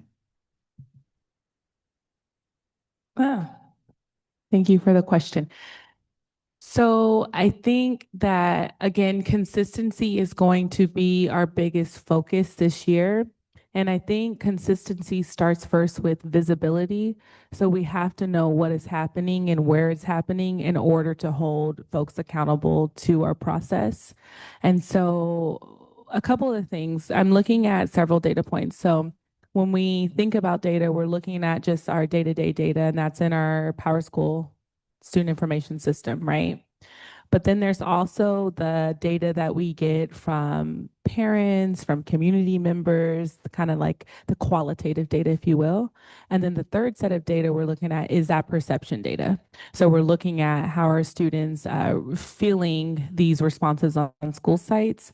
And we are looking at are our intended systems having an impact. So with all three data sources, we'll be able to identify where are we not doing well at, and where do we need to go provide additional support to our sites.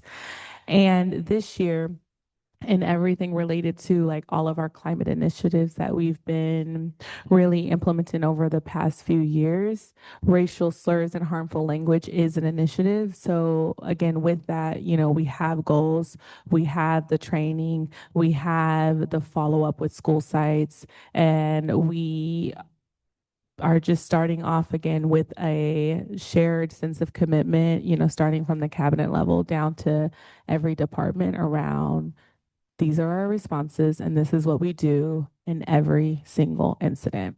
And so I hope that provides some clarity on that. It does, yeah, thank you. Let me then move to the next question. Following up an incident with the student who, can you hear me? Is that better? Yes.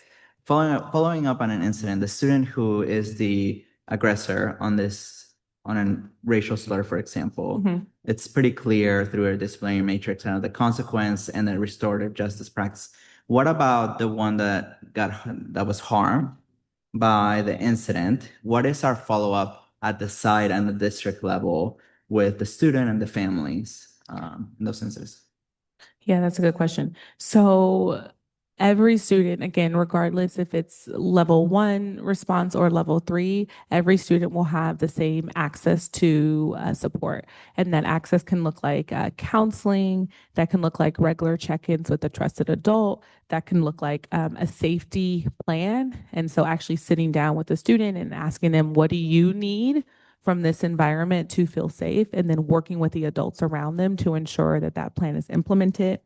And then it can also look like a designated point of contact for the family, a designated check-in person, and then follow up with the student to ensure that the conduct from the other student or the conduct that they were experiencing has stopped. And I think I just want to overemphasize that part, because sometimes we'll do that initial check-in and then, it's over, right? But we want to make sure that you do the initial check-in and that there's consistency where we're not just leaving it alone and we follow a student through this process. And that's available district-wide, and we do have the support available to make that happen. Thank you. And my last question is, how are we distinguishing between like a one-time developmental inappropriate comment and conduct that constitutes bullying or harassment or, patterns of racial harm? How are we handling that type of issue long-term with a student and a site? Yeah, that's a really good question. And it's something, again, I want to emphasize. So we do have instances of students younger, engaging in some harmful language or harm-based behavior, if you will. And in that response, we do prioritize education and bringing in the families and, teaching and reteaching in a developmentally appropriate way. So is that videos? Is that cards? Is that, showing them what they did and how it hurts or how it impacts someone else?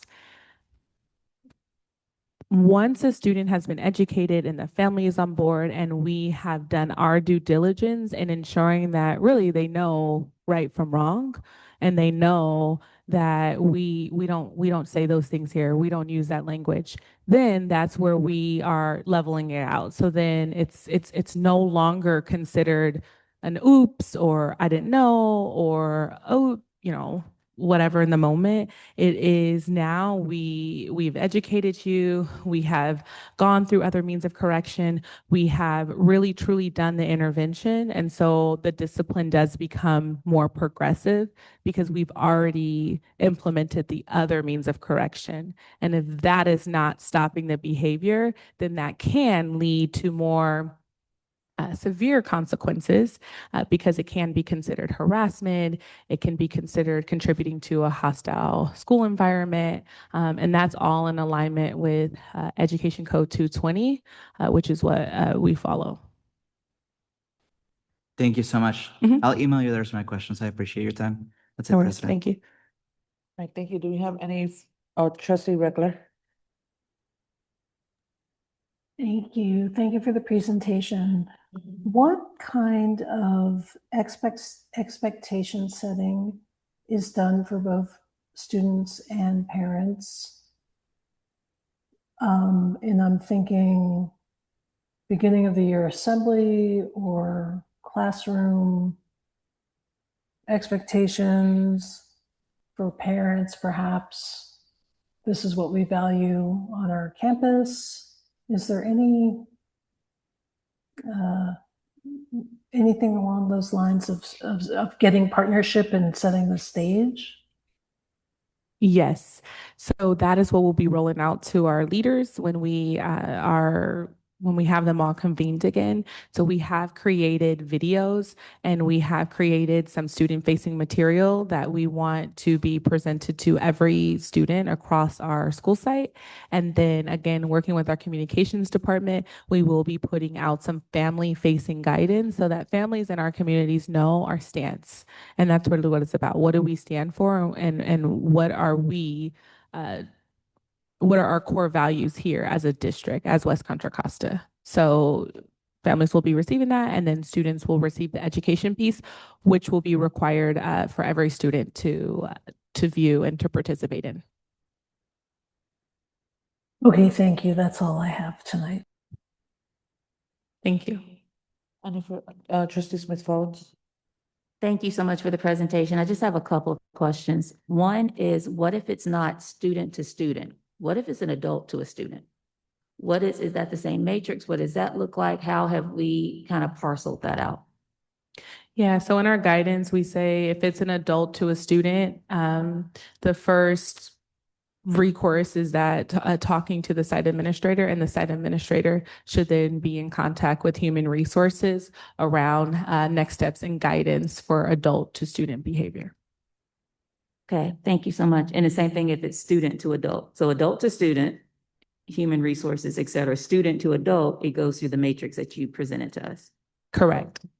Okay, thank you. And then I have a question about what's the appeal process? Let's say that you call me within the 60 minutes, right? And you say, Ms. Smith Folds, your child has been found saying XYZ, right? And I say, well, okay, can you prove it? Or what's the result or what happens? And then if it goes on and on, what's the appeal? Can I appeal? Can I push back? What is that on the parent side? So I'm going to address the question in two ways. So one is that first 60 minutes is acknowledging what happened. Your child allegedly said XYZ, right? That doesn't mean the full investigation is going to be completed in the first 60 minutes. What it means is that you know now that your child was accused of something.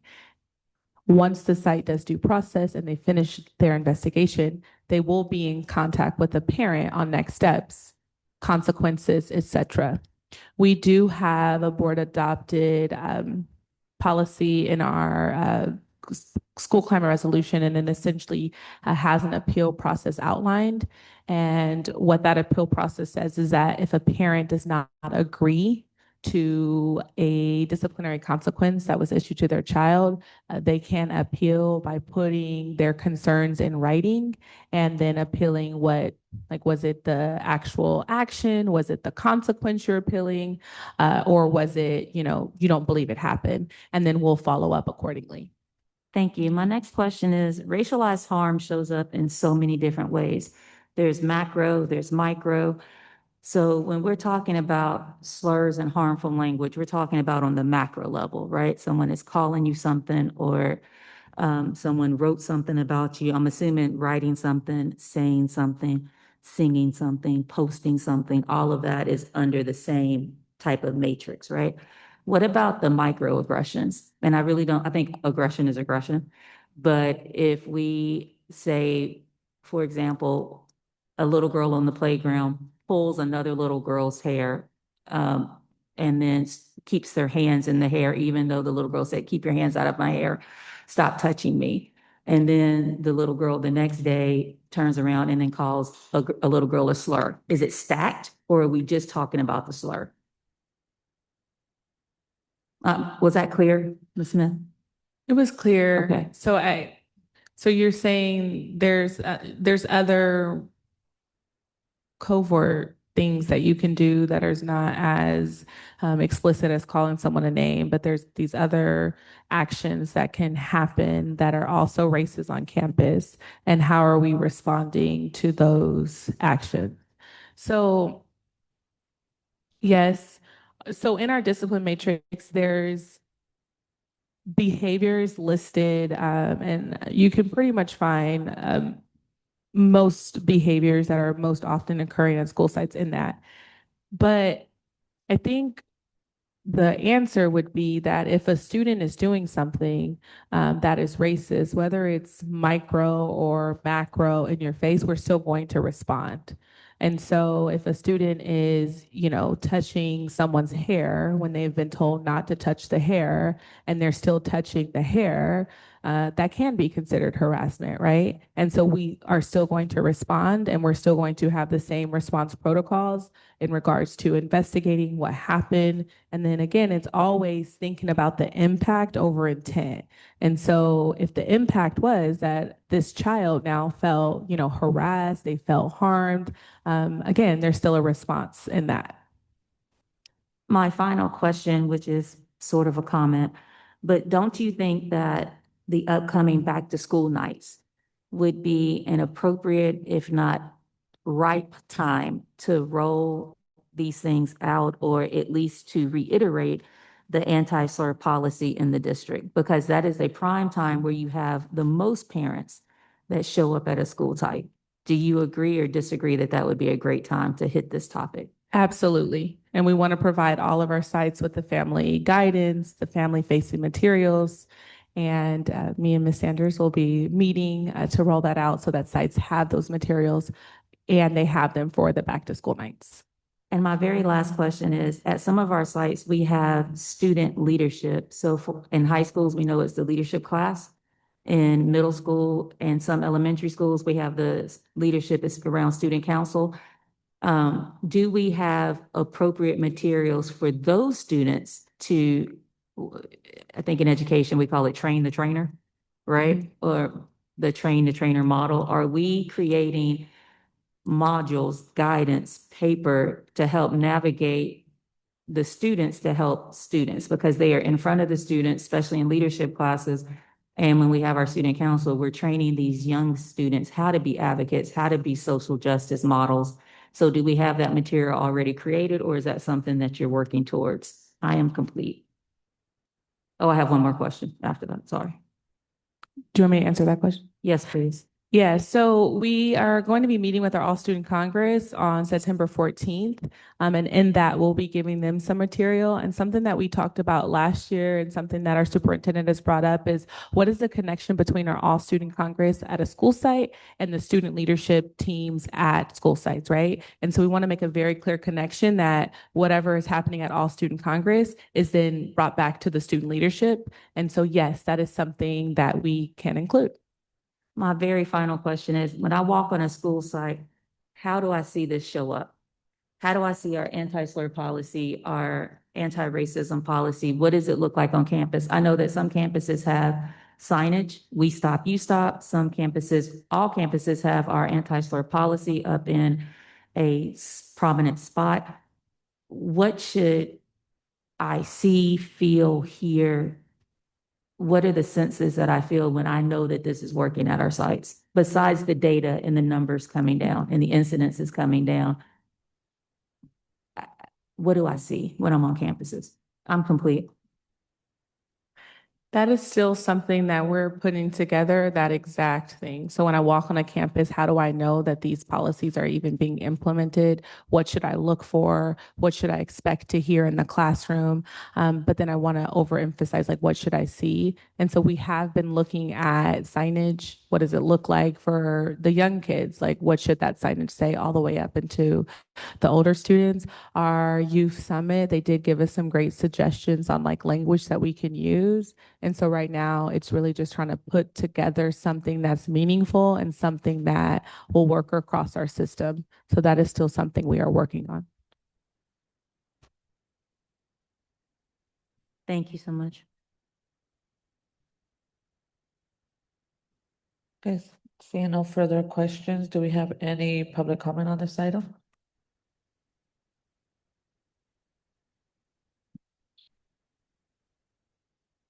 Yes, we do.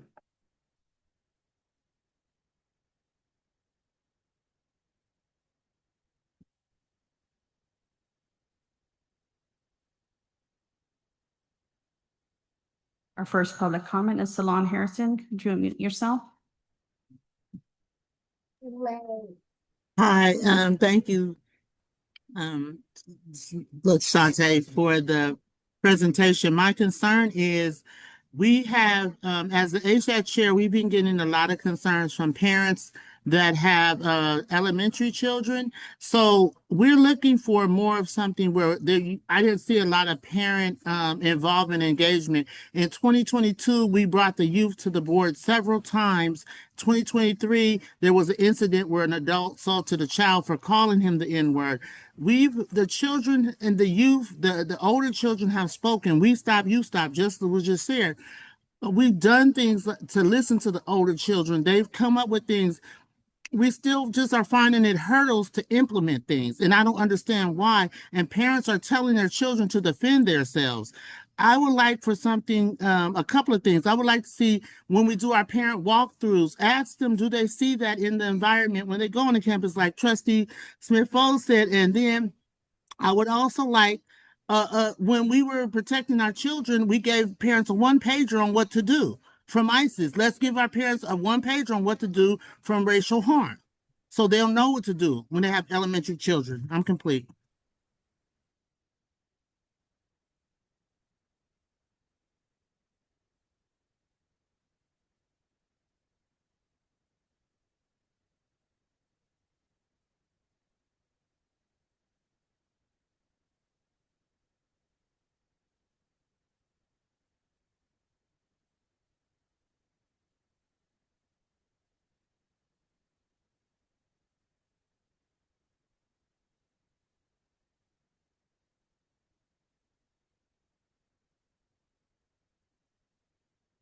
Our next public comment is Marie. Please unmute yourself.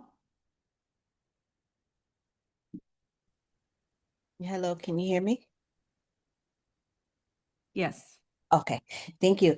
I'm very happy to hear this system being rolled out. Thank you so much for listening. It has been brought up at many of board meetings and many at the APAC meetings about the concerns we have for our children. And so I'm really glad to see the district is moving forward and getting a protocol in place. I hope all the admin and the teachers are trained. This has to happen every year. Just like we have to do all those Keenan trainings. Oh no, this also needs to be included to make sure it's a safe, supportive environment for all children. I'm not just talking about Black children, but no child should be called outside their name that their parents gave them.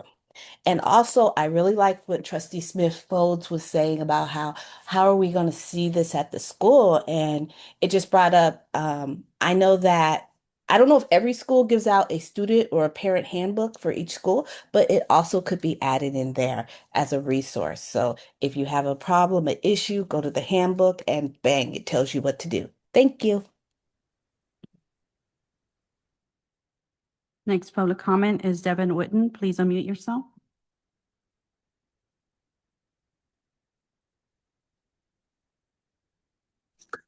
Good evening. Nice to see you guys again on this side. First of all, I love the presentation. I love the work that we are doing. I like that we're pushing it forward. I think that is absolutely amazing. My question was the same as Trustee Smith Folds about staff and admin to student racism. That's not something that's really talked about, but I do know that it is harmful, especially as a student who's gone through it himself. So I know that that's probably something that needs to be done, and we need to see a procedure for that. And I also wanted to kind of make it known, like, students are touchable when it comes to this issue, but upper levels aren't. And it's kind of impossible. Then one thing that I was also always saying is that the playing field is not fair, especially in the field of racism. We have the ability to make it fair, and why won't we? Which I believe that is a contract issue. But I'd like to see the focus. I would love to also help continue this work as well. And then I have more questions, but I'll email you about that. Thank you. You guys have a good night. Hey. Our next public comment is iPhone 2. Please unmute yourself. Good evening. This is Ivy Winston. And I just want to say that I've been meeting with parents. We've been having discussions because these are issues that we've been dealing with for quite some time. And what I mean by quite some time has been years now. We would like for something to go into place immediately. Our kids are feeling really unsafe. We have two groups of parents. That one group is organizing to pull their kids out, and another group is organizing to teach their kids how to defend themselves. I, in my opinion, feel that neither one of them are a great fit for our district. And I think that we should wrap our heads around how we can support these parents to help keep their kids safe. Things are really out of control, especially when it comes to the Black kids from day one. With going on school sites, parents are coming to me and they're very disturbed about what's happening with their kids. They are being targeted and they're not feeling safe at all. Whatever we can do to move forward, with resolution or trying to fix this, we're willing to work and participate with that. In the meantime, we need an alternative for our kids. We need to be able to send our kids somewhere online or somewhere in a different space because it's not feeling safe for them. Thank you.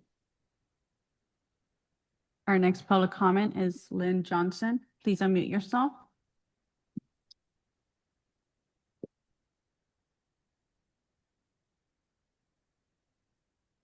Good evening again. And what I just heard regarding the rollout sounds amazing. I agree with the questions that Trustee Smithfold also asked.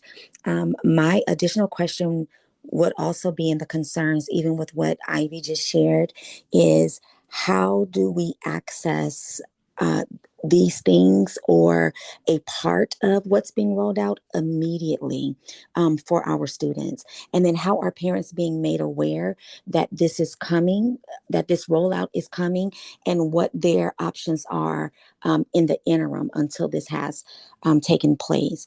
Last question would be, if a parent disagrees, because I heard that presented, if a parent disagrees with what the discipline Is this being put into a student's permanent CUME folder? But if there is a disagreement, who is who's responsible for the solutions to the appeals? And what options do parents have if they still disagree? I'm complete. That concludes public comment. All right, thank you, Juan. Thank you, everyone who gave public comment. On this item, I will now be closing out the item, and I am adjourning the meeting at 8:56 p.m.